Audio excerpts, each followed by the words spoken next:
Hello, मी माया. सध्या वर्षवासाचा काळ सुरू असल्यामुळे आमच्या इकडे भंतेजी येणार होते. अभयपुत्र भंतेजी हे आमच्या इकडचेच आहेत आणि त्यांच्यासोबत अजून 2-3 भंतेजी थायलंडवरनं येणार होते. सर्वात मोठे भंतेजी होते हे. आम्ही आमच्या परीने जेवढी त्यांच्यासाठी तयारी करता येईल तर तेवढी तयारी केलेली आणि सर्वांनी ठरवलेलं की त्यांना भोजनदान द्यायचं म्हणून. आम्ही सर्वांनी पहाटे उठून डबे बनवलेले त्यांच्यासाठी आणि सर्व एकत्र मिळून वंदना घेतली. विहारामध्ये जाऊन वंदना घेतली. नंतर भोजनदानाचा आस्वाद घेतला. नंतर भंतेजींनी खूप छान प्रकारे प्रवचन सांगितले.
Mani Padme Hum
สัมพุทโธภะคะวาพุทธังภะคะวันตังอภิวาทภะวะตาธัมโมธัมมังนัมมัสสามิสุปฏิปันโนภะคะวะโตสาวกสังโฆสังฆังนะมามิ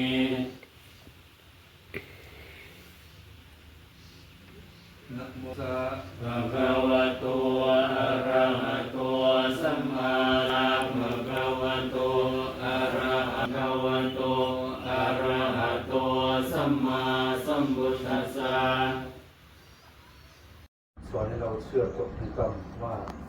ทำดีได้ดีทำชั่วได้ชั่วไม่เฉพาะแต่ชาตินี้ไปถึงชาติหน้าในขณะที่เราเวียนว่ายตายเกิดในวัฏสงสารนี้อยู่บุญที่เราทำนี้ก็จะช่วยให้เราเกิดในภพชาติที่สูงขึ้นเมื่อเราละโลกนี้ไปแล้วเราก็จะไปสู่ที่สุขติถ้าเราไม่มีบุญไม่มีกุศลเราจะไปในที่สุขติभगवंतांनी आपल्याला जे शिकवलेलं आहे काय शिकवलेलं आहे चांगलं केलंय तर चांगलं वाईट केलं तर वाईट गती होणार पुण्यकर्म केलं तर सुगती होणार आणि दुष्कर्म केलं तर दुर्गती होणार नाही का पाप आणि पुण्य हे तथागतांनी आपल्याला सांगितलेलं आहे आपला त्याच्यावरती विश्वास आहे का विश्वास आहे तरच आपण बौद्ध आहोत नाही तर बुद्धावर विश्वास नाहीये बुद्धाच्या शिकवणीवर विश्वास नाही तर आपण कशाचे बौद्ध आहोत आपण त्यांचे अनुयायी नाही अनुयायी आपण तेव्हा असणार आहोत जेव्हा आपण जे आपले गुरु सांगतात बुद्ध आपले कोण आहेत परम गुरु आहेत काय बुद्ध आपले परम गुरु आहेत बुद्धांनी काय शिकवलेलं आपल्याला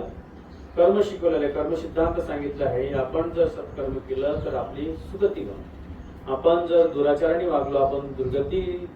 जाणार आपण जर शील ठेवलं नाही तर आपण आपला दुर्गतीला जाऊ तर हे काय करतं पुण्य आपल्याला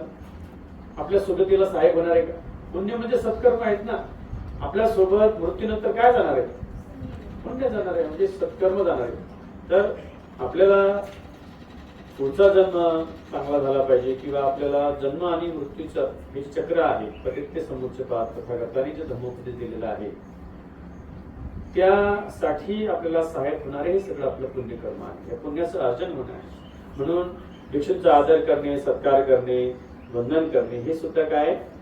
पुण्यकर्म आहे, मंगल कर्म आहे नाही का. भिक्षूंना दान देणे पुण्यक्षेत्र आहे नाही का. अनुत्तरं पुण्यं खेतन लोकसाठी. मग अशा पुण्यक्षेत्राला आपण दान करतो आणि ते जे आपण अर्जित पुण्य केलेलं आहे ते आपल्याला सुगतीसाठी फायदेशीर होतं.